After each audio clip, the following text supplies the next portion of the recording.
اگر میری کوئی مسلمان بہن یا بھائی یہ دعا سن رہا ہے تو یقین رکھے یہ دعا اسی کے لیے ہے۔ اے میرے اللہ، جو بہن یا بھائی یہ دعا سن رہا ہے اس کے دل کے سب راز تجھ پر ظاہر ہیں۔ تو اسے ایسی خوشیاں دے جن کا وہ تصور بھی نہ کر سکا ہو۔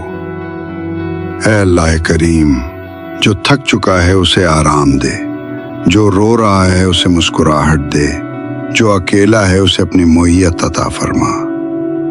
اے میرے پروردگار، جس کی دعائیں طویل ہو چکی ہیں، جو صبر سے تھک چکا ہے، اسے جلدی اپنی رحمت کی خوشخبری سنا دے۔ اے میرے مالک، اسے ایسی صحت عطا فرما جو تیرے ذکر میں مدد دے، ایسی عبادت نصیب فرما جو دل سے ہو، اور ایسا رزق دے جو پاک ہو، حلال ہو اور برکت والا ہو۔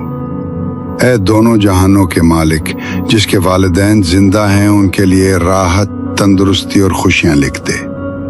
اور جن کے والدین اس دنیا سے جا چکے ان کی مغفرت فرما، ان کی قبر کو جنت کا باغ بنا دے،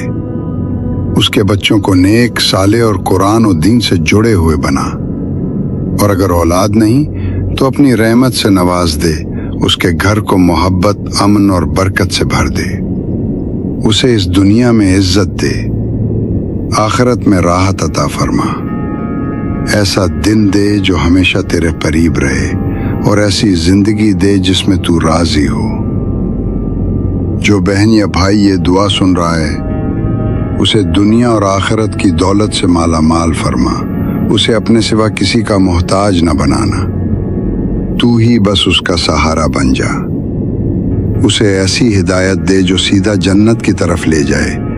نیک صحبت دے، سچائی کی زبان دے، ایمان، صبر، قناعت، شکر اور تیری رضا عطا فرما۔